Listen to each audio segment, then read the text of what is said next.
బయట నుండి బాగానే ఉంది కదా. చూడమ్మా, నేను గనక మణిరామ్కి తిన్నగా చెప్తే తనిచ్చిన పండులో పురుగులున్నాయని, అప్పుడు తను ఎప్పటికీ పళ్ళమ్మే అతని మీద కోపంగా ఉంటాడు.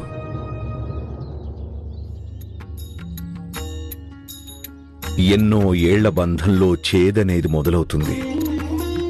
నిజానికి పళ్ళమ్మే అతను పొరపాటున పాడైన పండునిచ్చాడు.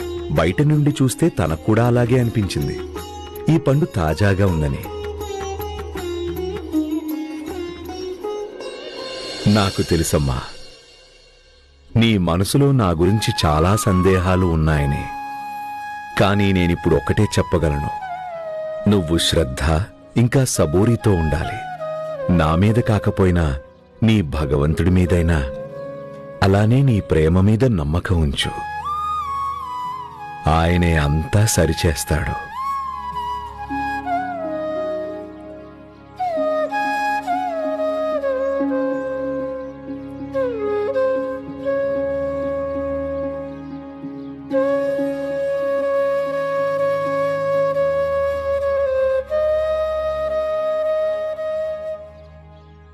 వినండి, మీరు సాయిని చూసారా? ఆయన ఇప్పుడే వెళ్ళారు. ఏమైంది? అదే ప్రతిసారి సాయి కృప వల్ల జరిగేదే. నేను అనుకున్నాను సాయి నా పళ్ళన్నింటినీ తీసుకున్నారని. కానీ నేను ఇంటికి వెళ్ళేటప్పుడు ఉన్నట్టుండి నాకు నా సంచి బరువుగా అనిపించింది. నేను చూసేసరికి ఆశ్చర్యపోయాను. ఇందులో బోలెడని దానిమ్మలు ఇంకా చాలా పళ్ళున్నాయి. ఇలా చూడండి.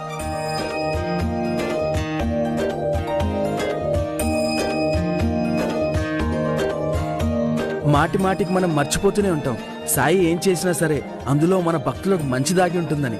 ఓం సాయిరామ్.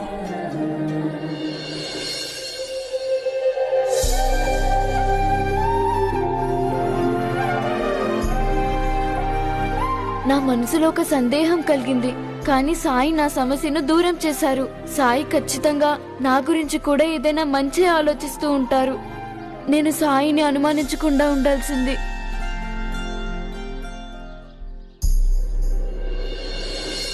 దేవపితృకార్యాభ్యాం న ప్రమాదితవ్యం. మాతృదేవో భవ, పితృదేవో భవ, ఆచార్య దేవో భవ, అతిథి దేవో భవ. దైవకార్యంలో అలాగే పితృకార్యంలో పొరపాట్లు లేక నిర్లక్ష్యం అనేది అస్సలు జరగకూడదు. తల్లిని దైవంగా భావించాలి, తండ్రిని దైవంగా భావించాలి, ఆచార్యులను దైవంగా భావించాలి, అలాగే అతిథులను కూడా దైవంగా భావించాలి. మన శాస్త్రాలు మనకి ఇవే నేర్పించాయి. కానీ సాయి, అతిథి కూడా మనలా మనిషే కదా అవుతారు. ఒక మనిషిని మనం భగవంతుడితో పోల్చడం సరైన పనే అంటారా? మన తల్లిదండ్రుల పట్ల అలాగే గురువుల పట్ల మనం భగవంతుడికిచ్చినట్టుగానే అంతే గౌరవాన్ని ఇస్తూ ఉంటాం. అలాగే మనం మన అతిథుల యొక్క స్వాగత సత్కారాలలో అటువంటి శ్రద్ధనే చూపాల్సుంటుంది. వాళ్ల పట్ల కూడా అదే సేవాభావన ఉండాలి. ఇదే మన సంస్కారం. రాగిణి, ఇటువంటి ఉదాహరణలు చాలా ఉన్నాయి. స్వయంగా భగవంతుడే మనకి దాని గురించి సార్థకతను చూపించారు. శ్రీకృష్ణుడు కూడా తన స్నేహితుడు సుధామ పట్ల ప్రవర్తించాడు కదా. నువ్వు చాలా సరిగ్గా చెప్పావు లక్ష్మి. ప్రణామాలు సాయి. రాముడు మీకు మేలు చేయాలి. సాయి, నాకు సహాయం చేయండి. ఏమైంది శివశంకర్ గారు? చాలా పెద్ద సమస్య వచ్చి పడింది. ఏ వ్యక్తికైతే నేను నా కూతురు రజ్జు పెళ్లి బాధ్యతలనైతే అప్పగించానో అతను చివరి నిమిషంలో షిరిడీకి రావడం కుదరదని అంటున్నాడు. వంట పనులు, అలంకరణ, ఆచారాలకు సంబంధించిన వస్తువులు ఇంతవరకు ఏమీ చేరుకోలేదు. ఏం చేయాలో నాకు అర్థం కావడం లేదు.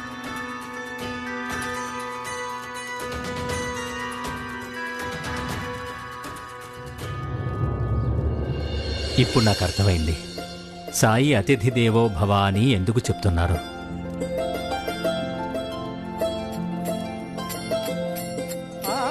శివశంకర్ గారు, మీరస్సలు కంగారు పడకండి. మీరు ఈ షిరిడికి వచ్చిన అతిథి. మాకు అతిథులు ఆ భగవంతుడితో సమానం.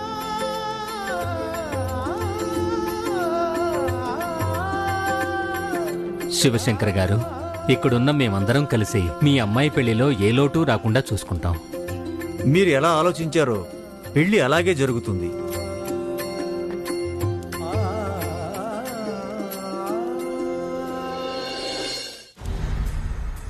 నేను మీ అందరి రుణం ఎప్పటికీ తీర్చుకోలేను, కానీ ఇప్పుడిది అంత సులభం కూడా కాదు. మా వియ్యంకులు గారు తన ఇష్టాన్ని తెలియజేశారు. ఈ పెళ్లి కోల్హాపురి పద్ధతుల ప్రకారం జరుగుతుందని, భోజనాలు కూడా అలాగే ఉండాలని అన్నారు. అందుకే నేను కోల్హాపూర్ నుండి వంట వాళ్ళని పిలిపించాలనుకున్నాను. అవన్నీ ఇప్పుడు ఇక్కడ ఎలా జరుగుతాయి? నేను ఒకసారి తిన్నాను కోలాపూరి భోజనం. కొంచెం వేరుగానే ఉంటుంది. ఆ షిరిడీ భోజనం కంటే అది కొంచెం కారంగా ఉంటుంది, కానీ చాలా రుచిగా ఉంటుంది. అది ఇక్కడ చేయడం సాధ్యం కాదు. అది అటువంటి వంటకాలు తయారు చేయాలి అంటే కొన్ని ప్రత్యేకమైన మసాలాలు అవసరం అవుతాయి. అవి ఇక్కడ దొరకవు, సాధ్యం కాదు. పైగా ఇక్కడ కొల్హాపూర్కి చెందిన వాళ్ళు ఎవరూ లేరు. అందుకని వాళ్ళ పద్ధతి ప్రకారం అక్కడ వంటలు చేయడం మనలో అసలు ఎవరికీ రాదు.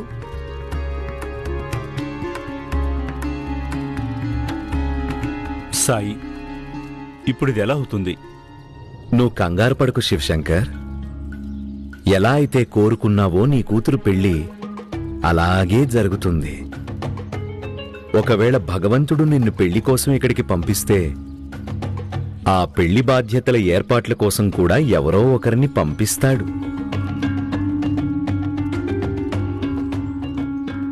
లేక ఎవరినైనా పంపించేశాడేమో.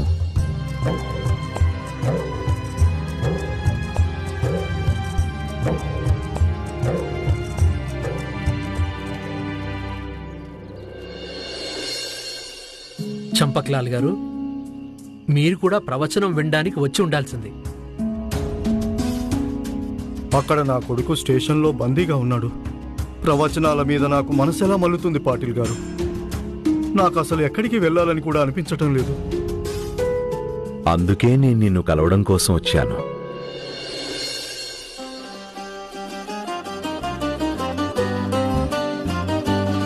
ప్రణామాలు సాయి. ప్రణామాలు సాయి. రాముడు మీకు మేలు చెయ్యాలి. చంపక్లాల్, నేను నీతో కొంచెం మాట్లాడచ్చా? తప్పకుండా సాయి. నవీన్ గురించి ఏమైనా తెలిసిందా? నవీన్ గురించి నువ్వు నాకు వదిలే.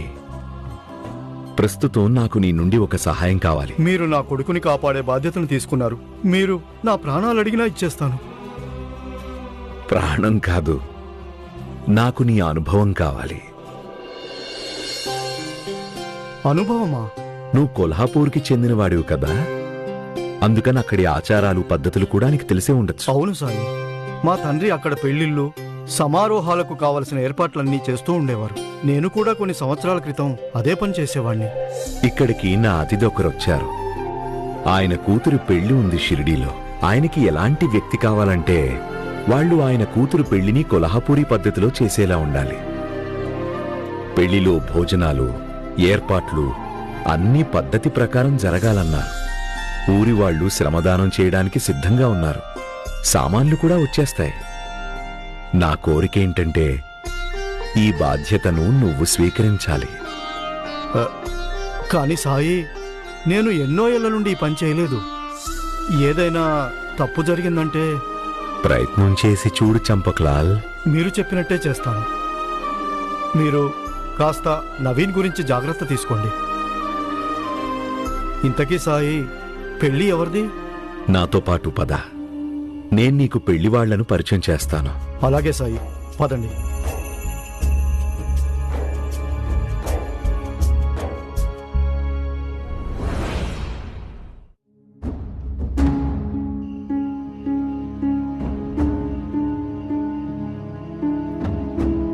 ఈ దారి అయితే దీక్షిత్వాడ వైపు వెళ్తోంది. నేను విన్నాను ఆ శివశంకర్ అక్కడ ఉన్నాడని.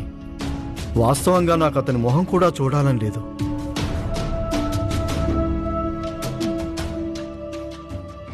పెళ్లి ఏర్పాట్ల కోసం ఊరి వాళ్ళైతే సహాయం చేస్తున్నారు, కానీ మనం అందరం కూడా కలిసి త్వరగా అన్ని ఏర్పాట్లు చేయాల్సిందే.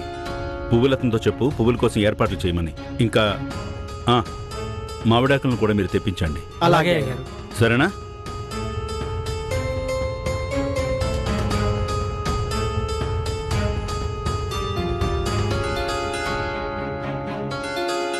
శివశంకర్ కూతురికి కూడా పెళ్లి కావాల్సింది కదా? ఇప్పుడు నీకంతా అర్థమయ్యే ఉంటుంది కదా నువ్వు ఎవరి కూతురు పెళ్లికి ఏర్పాట్లు చెయ్యాలని. దీనికంటే మీరు నన్ను చావమని చెప్తే ఎంతో బాగుండేది. కానీ ఈ పని మాత్రం నా వల్ల కాదు సాయి. ఎందుకు కాదు? ఏ వ్యక్తి అయితే నా అమాయకుడైన కొడుకు మీద దొంగతనం నేరం మోపాడో, ఎవరి కారణంగా అయితే నా కుటుంబంలో సంతోషాలు దూరమయ్యాయో, అతని కూతురు పెళ్లికి నేను ఏర్పాట్లు చేయాలా? తనకి బానిసగా ఉండాలా? లేదు, అది జరగదు. అయినా ఇందులో బానిసత్వానికి ఎక్కడతా ఉంది? శివశంకర్కి సహాయం చేసి నువ్వు తనకి ఉపకారం చేసినట్టవుతుంది. ఇక పెళ్లికి ఏర్పాట్లు చేయడం అనేది నీకు వంశపారంపర్యంగా వచ్చే వృత్తే. మీ పూర్వీకులు పెళ్లి ఏర్పాట్లు చేస్తామని బాధ్యతలు తీసుకునేవారు. ఇదైతే నీ ధర్మం కదా. ఇక ధర్మాన్నెప్పుడూ కూడా నిష్పక్షంగా పాటించాల్సి ఉంటుంది. కానీ సాయి, నేను ఎలా? నా మీద నమ్మకం ఉందిగా? ఉంది సాయి, నమ్మకం అయితే ఉంది. కానీ మీరు నన్ను ఈ పని మాత్రం చేయమని చెప్పకండి. మీకు అసలు తెలియదేమో సాయి, ప్రస్తుతం నేనెంతో బాధతో ఉన్నాను. ఆ శివశంకర్ని చూసిన తర్వాత నేను నా బాధను రెట్టింపు చేయాలనుకోవడం లేదు. దయచేసి నన్ను క్షమించండి సాయి.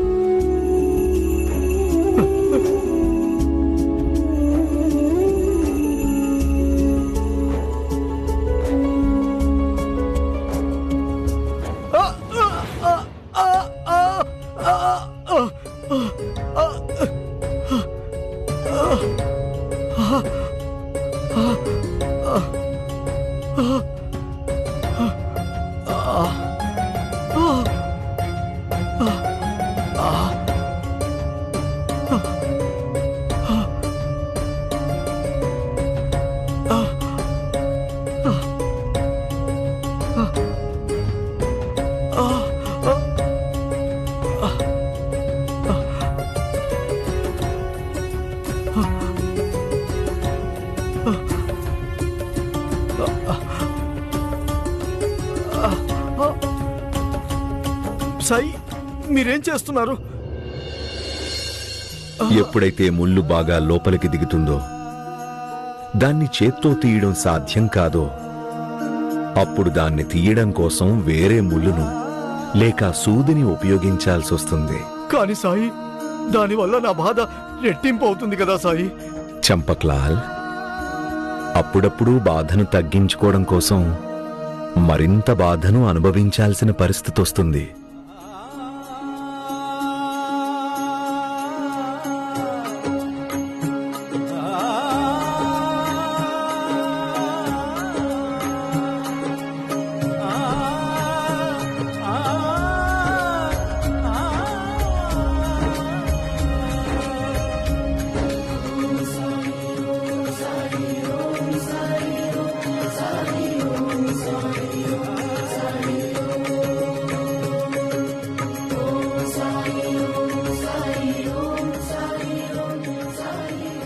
ఇప్పుడు నీకు నొప్పెలా ఉంది చంపక్లాల్? అసలు నాకు ముళ్ళు గుచ్చుకోనే లేదనిపిస్తోంది.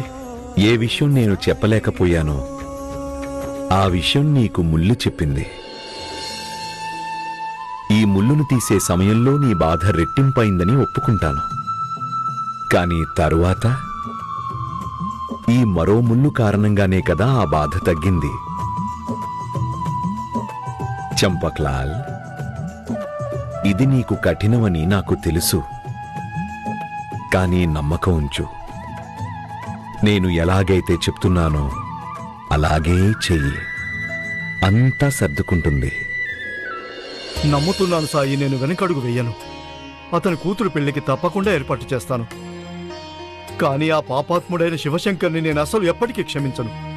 నేను అతని మొహం చూడను, అతనితో మాట్లాడను కూడా.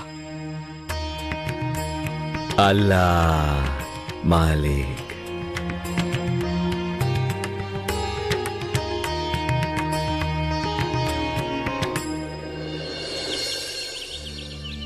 సాయి, సమయం తక్కువగా ఉంది. అంతా సవ్యంగానే జరుగుతుంది కదా? షిరిడీ వాసులెవ్వరూ కూడా అతిథి మర్యాదల్లో ఎటువంటి లోటుపాట్లు చేయరు. అలా చూడండి.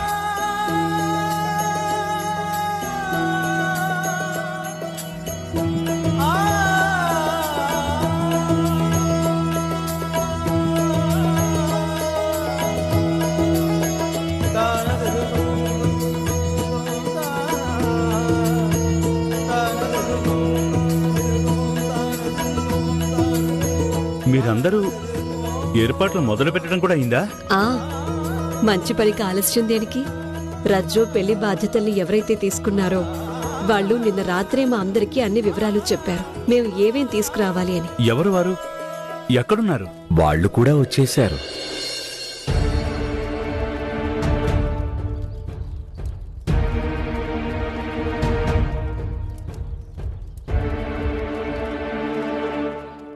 మనం మొదలు పెడదామా? సమయం తక్కువగా ఉంది, పని చాలా ఉంది. నేను మీ అందరికీ వివాహానికి సంబంధించిన పద్ధతులన్నీ వివరిస్తాను. సాయి కృప వల్ల అంతా మంచిగా జరుగుతుంది. మీరు సిద్ధంగా ఉన్నారా?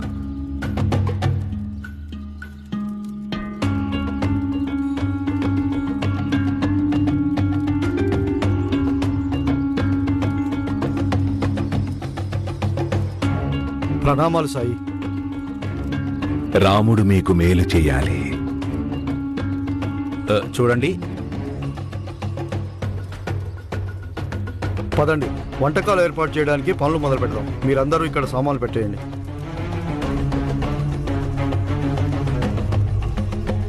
విచిత్రంగా ఉంది.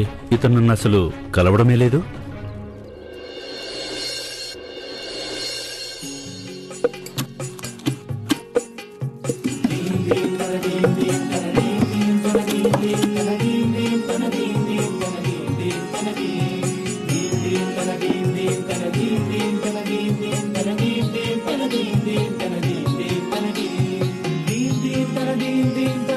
కొల్హాపూర్లో సగ్గుబియ్యంతో బాక్షి చేస్తారు. దాన్ని చేసే పద్ధతి మీకు చెప్తాను.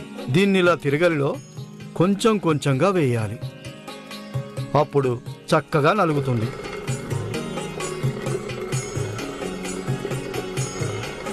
ఇదిగోండి, ఇప్పుడు చేయండి.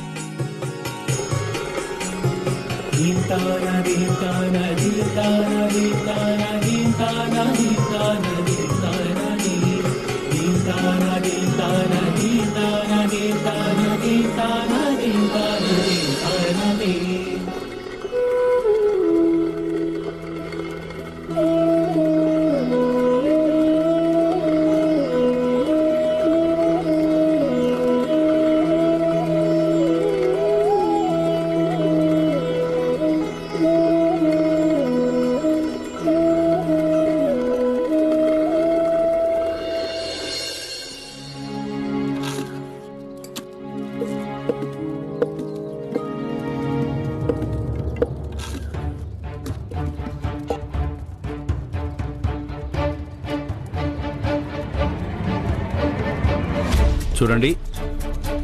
అయ్యో, మీరు వేయాల్సింది ఆ మిరపకాయలు కాదు, ఈ మిరపకాయలు వేయాలి. ఇలా చూడండి.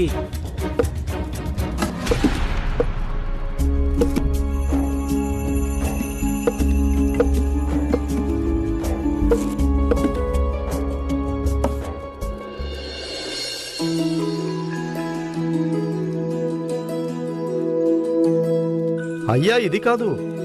కొల్హాపూర్కి చెందిన నగలను చూపించండి. పెళ్లి కూతురు పెళ్లి రోజు అదే వేసుకుంటుంది.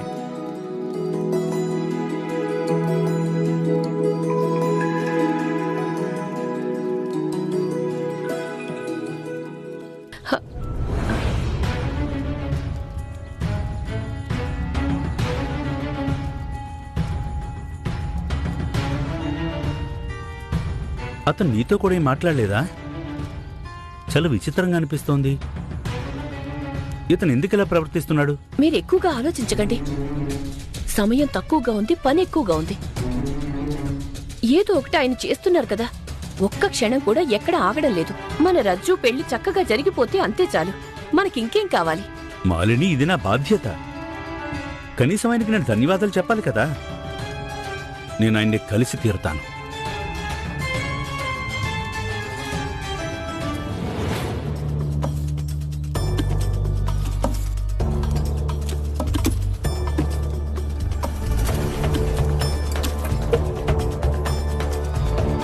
ఒకసారి ఇలా వస్తారా రిహానా పిన్ని?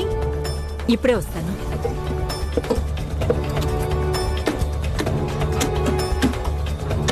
శివశంకర్ గారు ఇటు వస్తారా? వస్తున్నా.